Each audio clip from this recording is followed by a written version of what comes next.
ഒടുവിൽ നമ്മുടെ സമൂഹത്തെ വല്ലാതെ ബാധിച്ച് അനവധി പ്രിയപ്പെട്ടവരുടെ മാനസിക നില തെറ്റുന്ന രൂപത്തിൽ, അനവധി പ്രിയപ്പെട്ടവർ ആത്മഹത്യയിലേക്ക് പോകുന്ന രൂപത്തിൽ, അനവധി കുടുംബങ്ങൾ തകർച്ചയിലേക്കും, അനവധി കുഞ്ഞുങ്ങൾ ക്രിമിനൽ സ്വഭാവങ്ങൾ കടിമപ്പെട്ട ജയിലറകളിലേക്ക് പോകുന്ന രൂപത്തിൽ ഒക്കെ നമ്മുടെ സമൂഹത്തെ വല്ലാതെ കാർത്തു തിന്നുമ്പോൾ നിരവധിയായ പ്രവർത്തനങ്ങൾ ഇതിനെതിരെ നടത്തുന്ന ബോധവൽക്കരണം ഉണ്ടെങ്കിലും ഇതിനൊന്നും ഈ വിപത്തിൽ നിന്ന് മനുഷ്യനെ പുറത്തു കൊണ്ടുവരാൻ കഴിയില്ല. മദ്യത്തിന്റെയും മയക്കുമരുന്നിന്റെയും ഉപയോഗമൊക്കെ എല്ലാ കാലഘട്ടത്തിലും ഇവിടെ ഉണ്ടായിട്ടുണ്ട്, എല്ലാ ദേശത്തുമുണ്ട്. വലിയ കർക്കശമായ നിയമങ്ങൾ ഉപയോഗിച്ചതിനെ തടയാൻ ശ്രമിച്ച ദേശത്ത് ഇതൊക്കെ ഉപയോഗിക്കുന്നുണ്ട്. എന്നാൽ ഇന്ന് പകൽ ഞങ്ങൾ നിങ്ങളോട് വിളിച്ചു പറയട്ടെ, മനുഷ്യൻ നടത്തുന്ന ഒരു ശ്രമം കൊണ്ടും മനുഷ്യന് ഇതിന് പുറത്തു വരാൻ കഴിയില്ല. മനുഷ്യന് ഇവിടെ എന്തെല്ലാം ഇതൊന്ന് പുറത്തു വരാൻ കഴിയുന്ന നിലവാരത്തിൽ ഏതെല്ലാം തരത്തിലുള്ള പ്രവർത്തനങ്ങൾ നമ്മുടെ നാട്ടിലുണ്ട്. നമുക്ക് ഭാരതത്തിലെ അനുഗ്രഹീതമായ മത സംവിധാനങ്ങൾ ഭാരതത്തിലുണ്ട്. എല്ലാ മതങ്ങളും നന്മയാ പഠിപ്പിക്കുന്നത്. ഒരു മതവും ഇവിടെ മോശം കാര്യങ്ങൾ പഠിപ്പിക്കുന്നില്ല. എല്ലാ മതങ്ങളും നന്മ പഠിപ്പിക്കുന്നു. പക്ഷേ മതങ്ങൾ ഇത് പഠിപ്പിക്കുന്നത് കൊണ്ടും ഗുരുക്കന്മാർ ഇത്തരത്തിലുള്ള സാരോപദേശങ്ങൾ നൽകുന്നത് കൊണ്ടും മനുഷ്യന് നന്നാവാൻ കഴിയുന്നില്ല എന്നുള്ളതാണ് യാഥാർത്ഥ്യം. ശ്രീനാരായണ ഗുരു പറഞ്ഞു, മതമേതായാലും മനുഷ്യൻ നന്നായാൽ മതി എന്നാണ്. പക്ഷേ ഇന്നുവരെയും മനുഷ്യൻ നന്നായിട്ടില്ല. നാരായണ ഗുരു ഏതർത്ഥത്തിൽ ആ വിഷയത്തെ പറഞ്ഞോ ആ സമൂഹം തന്നെ അതിന്റെ വിൽപ്പനക്കാരും അതിന്റെ വ്യാപാരക്കാരുമായി മാറുന്ന സ്ഥിതിയാണ് നമ്മുടെ നാട്ടിൽ കാണുവാനിടയായത്. അങ്ങനെ മാത്രമല്ല, ഇതിനെതിരെ പ്രതികരിക്കേണ്ടുന്ന രാഷ്ട്രീയ പ്രസ്ഥാനങ്ങൾ, അതിന്റെ പല തലപ്പറ്റിരിക്കുന്ന പലരും ഇതിന്റെയൊക്കെ പിന്നിൽ അകപ്പെട്ട് പല വിധത്തിൽ ഇതിന്റെയൊക്കെ വിപണനത്തിന്റെ ഭാഗമായി മാറുന്ന കാര്യങ്ങൾ നമ്മൾ കാണുന്നു. അതുകൊണ്ട് ഞങ്ങൾ വിളിച്ചു പറയട്ടെ, മതങ്ങൾക്ക് മനുഷ്യനെ നന്നാക്കാൻ കഴിയില്ല. ഒരു രാഷ്ട്രീയ പ്രസ്ഥാനത്തിലും മനുഷ്യനെ നന്നാക്കാൻ കഴിയില്ല. ഒരു സാംസ്കാരികമായ സംഘടനയ്ക്കും സാംസ്കാരിക പ്രസംഗങ്ങൾക്കും മനുഷ്യനെ നന്നാക്കാൻ കഴിയില്ല. എത്രയെത്ര രാഷ്ട്രീയ പ്രസംഗങ്ങൾ നമ്മൾ കേൾക്കുന്നു, എത്രയെത്ര സാംസ്കാരിക പ്രസംഗങ്ങൾ കേൾക്കുന്നു, എത്ര തരത്തിലുള്ള സാരോപദേശങ്ങൾ നമ്മൾ കേൾക്കുന്നു. പക്ഷേ ഇന്നുവരെ മനുഷ്യൻ നന്നായിട്ടില്ല എന്നുള്ളതിന്റെ യാഥാർത്ഥ്യമാണ്. ഒരു കാലത്തും ഇല്ലാത്തതുപോലെ ഈ തിന്മകൾ ഇന്ന് നമ്മുടെ ലോകത്ത് വർദ്ധിച്ചു വരുന്നത്. പ്രിയമുള്ളവരെ, മനുഷ്യൻ എന്തുകൊണ്ട് നന്നാവുന്നില്ല എന്ന് ചോദിച്ചാൽ അവന് നന്നാവാൻ കഴിയില്ല. കാരണം അവന്റെ അകത്ത് രൂഢമൂലമായി നിൽക്കുന്നത് തിന്മയാണ്, ഇരുളാണ്. ആ ഇരുള്, തിന്മ എന്ന് പറയുന്നത് അതിനെ വേദപുസ്തകം പറയുന്ന ഭാഷയാണ് പാപം. ദൈവത്തോടുള്ള അവന്റെ ബന്ധം നഷ്ടപ്പെട്ട അനുഭവമാണ് പാപം. ആദ്യ മനുഷ്യനായ ആദത്തെ ദൈവം സൃഷ്ടിച്ചത് വിശുദ്ധിയിലും നന്മയുടെ സ്വരൂപത്തിലുമാണ് ദൈവം സൃഷ്ടിച്ചത്. ദൈവത്തിന്റെ സ്വരൂപം അവന്റെ മേൽ പകരപ്പെടുവാനിടയായി. എന്നാൽ ദൈവം പകർന്ന വിശുദ്ധിയിൽ, ദൈവം പകർന്ന സ്നേഹത്തിൽ, ദൈവം പകർന്ന നന്മയിലൊക്കെ നിൽക്കാൻ കഴിയാതെ ആദിമ മനുഷ്യൻ പാപം ചെയ്ത് ദൈവത്തിൽ അകന്നുപോയി. ആ ആദാം എന്ന് പറയുന്ന ആദ്യ മനുഷ്യന്റെ സന്തതി പരമ്പരകളാണ് ഇന്ന് ഭൂമിയിലുള്ള സകല മനുഷ്യനും. ഒരു മനുഷ്യനെ മാത്രമാണ് ദൈവം സ്വന്തം കരം കൊണ്ട് സൃഷ്ടിച്ചത്. ബാക്കി എല്ലാ മനുഷ്യരും ആ മനുഷ്യനിൽ നിന്ന് ഉത്ഭവിച്ചു വന്നവരാണ്. വിശുദ്ധ വേദപുസ്തകം പറയുന്നു, സകല മനുഷ്യരെയും ദൈവമാണ് സൃഷ്ടിച്ചത്. എങ്ങനെ? ഒരു മനുഷ്യനെ സൃഷ്ടിച്ചിട്ട് ആ മനുഷ്യന്റെ സന്തതി പരമ്പരകളായി മുഴുവൻ മനുഷ്യരും സൃഷ്ടിക്കപ്പെട്ടു. അതുകൊണ്ട് ഇവിടുത്തെ ഹിന്ദുവും മുസൽമാനും, ഇവിടത്തെ സിഖുകാരനും പാഴ്സിയും ക്രിസ്ത്യാനിയും ജൂതരും സകലരും ഒരേ അപ്പന്റെ മക്കളാണ്. ആദാം എന്ന് പറയുന്ന ഏക മനുഷ്യന്റെ മക്കളാണ് ഈ സകല മതത്തിലും ജാതിയിലും വർണ്ണത്തിലും ദേശത്തിലും പെട്ട എല്ലാവരും. അതുകൊണ്ട് എല്ലാവരും സഹോദരീ സഹോദരന്മാരാണെന്ന് വേദപുസ്തകം പറയുന്നു. എന്നാ മനുഷ്യന് തന്റെ സഹോദരനെ സ്നേഹിക്കുവാനോ, തന്റെ സഹോദരനെ ബഹുമാനിക്കുവാനോ, സഹോദരനെ ചേർത്ത് പിടിക്കുവാനോ കഴിയാതെ അവൻ പരസ്പരം കലഹിച്ച് സ്നേഹം നഷ്ടപ്പെടുത്തി പലപ്പോഴും കൊലപാതകത്തിലേക്കും അധർമ്മത്തിലേക്കും ഒക്കെ അവൻ വീണു പോകുന്ന അനുഭവമാണ് നമ്മുടെ ചുറ്റിലും നാം കാണുന്നത്. ഞങ്ങളിത് പ്രസംഗിക്കുമ്പോ ഇവിടെ പരക്കുന്ന ചില ചിന്താധാരകളുണ്ട്. ദൈവത്തിന്റെ തലയിൽ നിന്ന് ഒരു വിഭാഗത്തെയും, ദൈവത്തിന്റെ നെഞ്ചിൽ നിന്ന് മറ്റൊരു വിഭാഗത്തെയും, ദൈവത്തിന്റെ അരയിൽ നിന്ന് മറ്റൊരു വിഭാഗത്തെയും, ദൈവത്തിന്റെ പാദത്തിൽ നിന്ന് മറ്റൊരു വിഭാഗത്തെയും സൃഷ്ടിച്ചുവെന്നും അങ്ങനെ മനുഷ്യൻ 4 തരക്കാരായി മാറിയെന്നുമൊക്കെ പ്രതിപാദിക്കുന്ന പലതരത്തിലുള്ള ഫിലോസഫികളുള്ള നാട്ടിലാണ് ഞങ്ങൾ നിന്നുകൊണ്ട് നിങ്ങളോട് വിളിച്ചു പറയുന്നത്, ഒരു മനുഷ്യനിൽ നിന്നാണ് സകല മനുഷ്യരും ഉത്ഭവിച്ചത്. ഒരു മനുഷ്യന്റെ സന്തതി പരമ്പരയാണ് ലോകത്തിലുള്ള സകല മനുഷ്യരും. സകല മനുഷ്യരും സഹോദരി സഹോദരന്മാരാണ്. ജാതി മത ദേശ വ്യത്യാസമില്ലാതെ സകല മനുഷ്യരും ദൈവത്തിന്റെ സൃഷ്ടികളാണ്. എന്നാൽ ദൈവത്തിൽ നകന്നുപോയ മനുഷ്യന്റെ അകത്ത് ദൈവത്തോടുള്ള ബന്ധം നഷ്ടപ്പെട്ടു പോയി. അതിനെ പാപമെന്ന് വേദപുസ്തകം വിളിക്കുന്നു. അങ്ങനെ മനുഷ്യൻ പാപിയാണ്. എല്ലാവരും സഹോദരി സഹോദരന്മാരാണ്. ഒരു മനുഷ്യന്റെ പാരമ്പര്യത്തിൽ നിന്നാണ് സകല മനുഷ്യൻ ഉത്ഭവിച്ചു വന്നത്. എന്നാൽ അതുപോലെ തന്നെ സകല മനുഷ്യനും പാപത്തിന്റെ അധീനതയിലാണ്. അവന് നന്മ ചെയ്യാൻ കഴിയില്ല. അവൻ ആഗ്രഹിക്കുന്നു നന്മ ചെയ്യണമെന്ന്, പക്ഷേ അവനിൽ നിന്ന് പുറത്തു വരുന്നത് തിന്മയാണ്. ഇത് പറയുമ്പോൾ ഒരുപക്ഷെ ഞങ്ങളെ കേൾക്കുന്നവർ പറയും, ഞങ്ങളാരും തിന്മ ചെയ്യുന്നവരല്ല, ഞങ്ങളാരും ക്രിമിനൽ പ്രവൃത്തികൾ ചെയ്യുന്നവരല്ല. പക്ഷേ ജീവിതത്തിൽ ഒരിക്കൽ പോലും തിന്മയെക്കുറിച്ച് ചിന്തിക്കുക പോലും ചെയ്യാത്ത ആരും ഞങ്ങളെ കേൾക്കുന്നില്ല. കാരണം പാപമെന്ന് പറയുന്നത് പ്രവൃത്തിയിൽ മാത്രമല്ല, മനുഷ്യന്റെ ചിന്തയിലും ബുദ്ധിയിലും അവന്റെ മനോഭാവങ്ങളിലും ഒക്കെ വെളിപ്പെടുന്നതാണ് പാപം. മനുഷ്യൻ ഒന്നുകിൽ കർമ്മം കൊണ്ടോ അവന്റെ സംസാരം കൊണ്ടോ അവന്റെ ചിന്ത കൊണ്ടോ ഒക്കെ അവൻ പാപിയാണ്. അതുകൊണ്ട് പാപമില്ല എന്നാരെങ്കിലും പറയുന്നെങ്കിൽ അവൻ ദൈവം ഭോഷ്കു പറയും, അവൻ മനുഷ്യൻ ഭോഷ്കു പറയുകയാണ് എന്ന് വേദപുസ്തകം പറയുന്നു. സകല മനുഷ്യനും പാപിയാണ്. പാപിയായ മനുഷ്യന് പാപത്തിൽ നിന്ന് പുറത്തു വന്ന ദൈവത്തോട് ബന്ധം സ്ഥാപിക്കുവാൻ, ദൈവത്തിൽ നകന്നുപോയ മനുഷ്യന് ദൈവത്തോട് ബന്ധിക്കുവാൻ അവൻ പല കർമ്മങ്ങളും കണ്ടെത്തി. അവൻ കണ്ടെത്തിയ കർമ്മങ്ങളാണ് ആചാര അനുഷ്ഠാന നിപുണമായ മതങ്ങൾ. മനുഷ്യൻ അവന്റെ സങ്കല്പങ്ങൾക്കകത്തു നിന്ന് പലതരത്തിലുള്ള ദൈവസങ്കല്പങ്ങളെ കണ്ടെത്തി. അവൻ പേടിച്ചതിനെയും അവൻ എന്തിനെയൊക്കെ ഭയപ്പെട്ടുവോ, എന്തൊക്കെ അവനെ പ്രതികൂലമായി നിന്നോ അതിനെയൊക്കെ അവൻ ആരാധിക്കാൻ തുടങ്ങി. അവന്റെ മനസ്സിനകത്ത് തോന്നിയ സങ്കല്പങ്ങൾ അനുസരിച്ച് ദൈവത്തിന് പല രൂപങ്ങൾ കൊടുത്തു. അവന് ദൈവത്തിന് പല ഇഷ്ടങ്ങൾ അവൻ കൽപ്പിച്ചു. അങ്ങനെ കർമ്മങ്ങളും ആചാരങ്ങളും പെരുന്നാളുകളും ഉത്സവങ്ങളും ഉണ്ടായി. ഇങ്ങനെ ഇവിടെ ഗോത്രമതങ്ങൾ രൂപം കൊണ്ടു.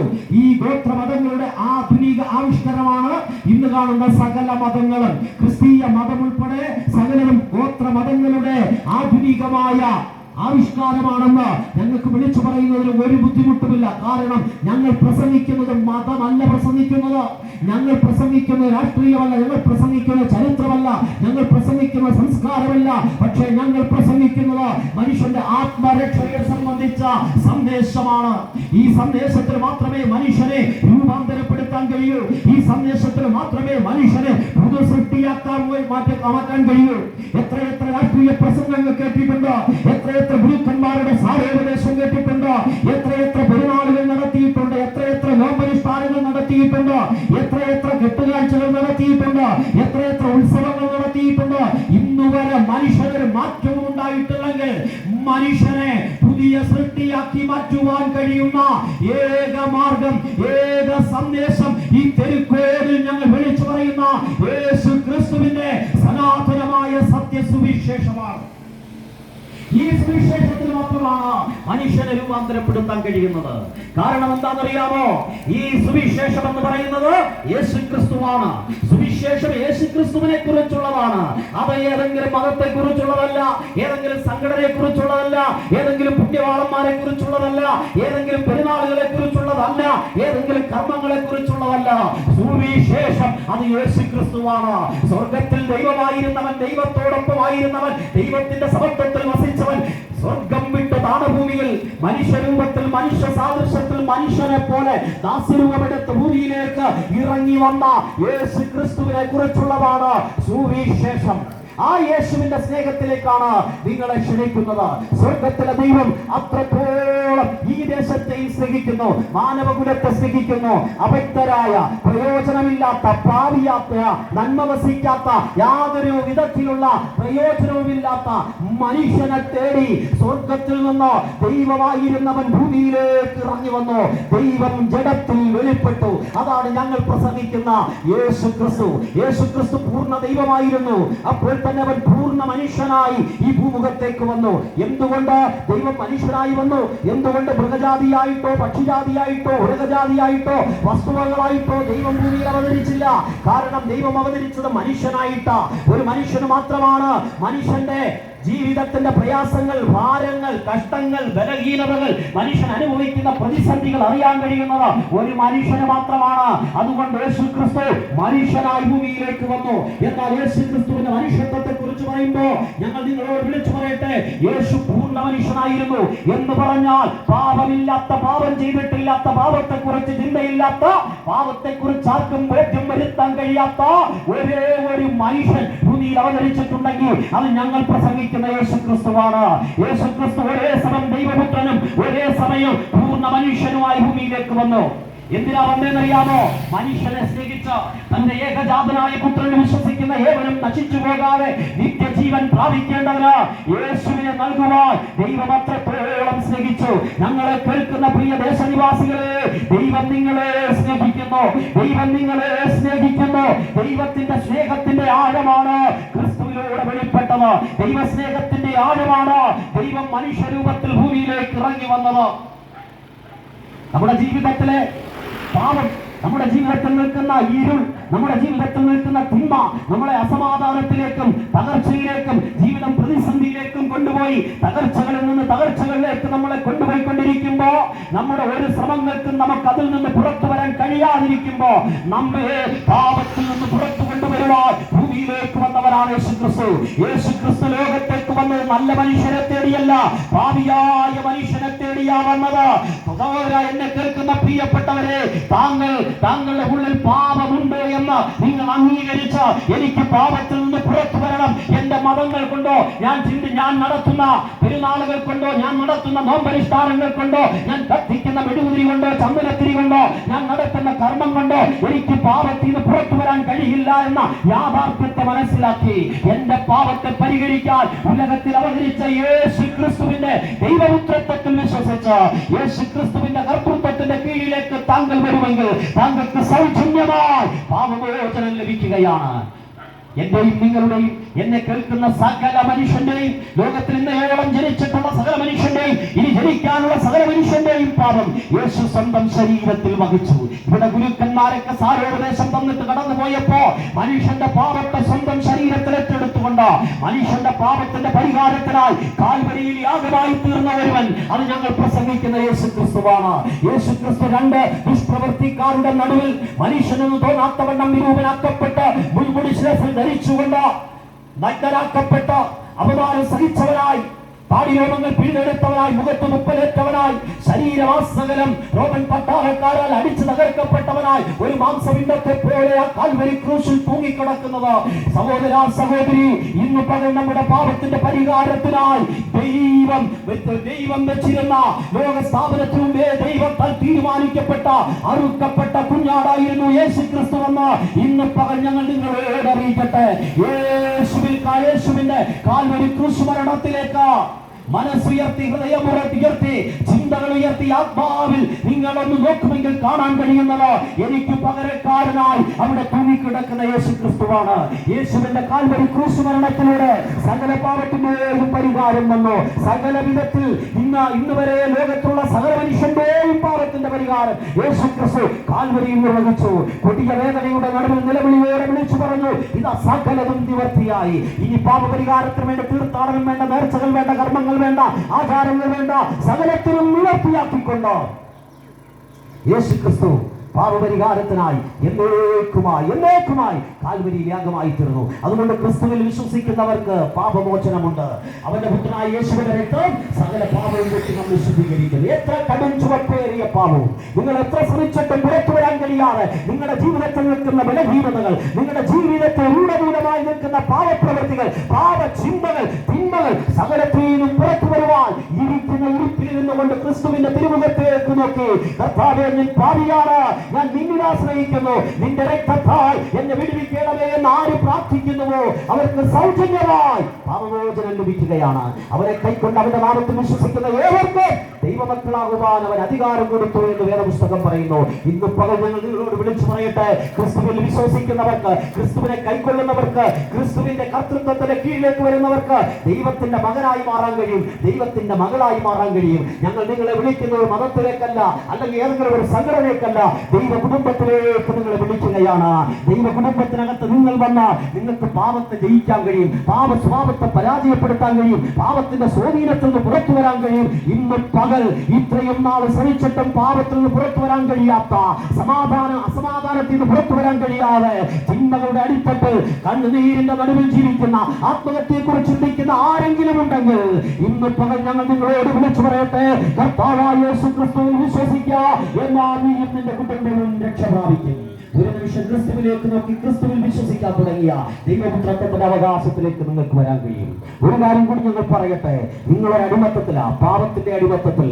പാപം നിങ്ങളെ വല്ലാതെ അടിമയാക്കി വെച്ചിരിക്കുമ്പോ, ആ അടിമതുഖത്തിൽ നിന്ന് നിങ്ങളെ പുറത്തു കൊണ്ടുവരുവാൻ മനുഷ്യർക്ക് കഴിയാതിരിക്കുമ്പോ, അതിന്റെ മറുവിലയായി സ്വന്തം രക്തം കൊടുത്തിട്ട് അവൻ നമ്മെ വിലയ്ക്ക് വാങ്ങി.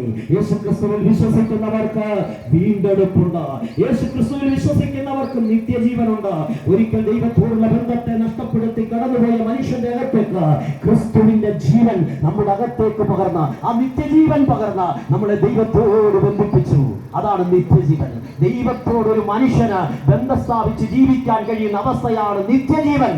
അത് ഈ ഭൂമിയിൽ ജീവിച്ചിരിക്കുമ്പോ, ഈ ശരീരത്തിലായിരിക്കുമ്പോ നമ്മൾ സ്വന്തമാക്കണം. മരിച്ചതിന് ശേഷം ആർക്കും ഒരു കർമ്മങ്ങളും ആചാരങ്ങളും ഒരു മനുഷ്യനെയും സ്വർഗത്തിലെത്തിക്കാൻ കഴിയില്ല.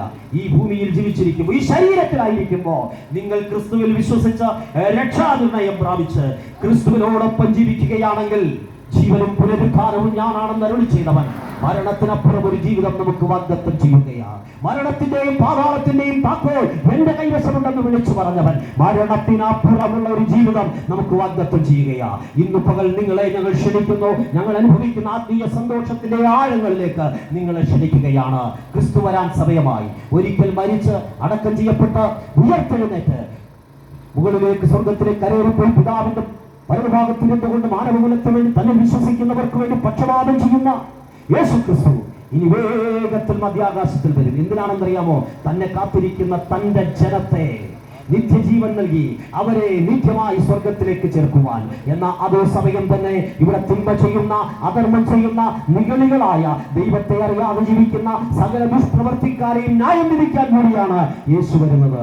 ഈ ന്യായവിധിയിൽ നിങ്ങൾ അകപ്പെട്ടുപോയി കെടാത്ത പുഴുക്കളുടെയും ചാകാത്ത പുഴുക്കളുടെയും കെടാത്ത തീയുടെയും നടുവിലേക്ക് പോയി നിങ്ങളുടെ ജീവിതം എന്നേക്കുമായി ദൈവത്തിൽ നിന്ന് അകന്നു പോകുന്ന നിത്യമരണത്തിൽ അകപ്പെട്ടു പോകാതിരിക്കാൻ നിങ്ങളെയും ഞങ്ങൾ ക്ഷണിക്കുന്നു. ഈ നിത്യ സന്തോഷത്തിലേക്ക്, നിത്യസമാധാനത്തിലേക്ക്, ക്രിസ്തുവിന്റെ മാർഗത്തിലേക്ക്, ലോകരക്ഷിതാവായ, നിത്യരക്ഷിതാവായ, ഏകരക്ഷിതാവായ യേശു ക്രിസ്തുവിന്റെ മാർഗത്തിലേക്ക് നിങ്ങളെ ക്ഷണിച്ചുകൊണ്ട് വാക്കുകൾക്ക് വിരാമം കുറിക്കുന്നു.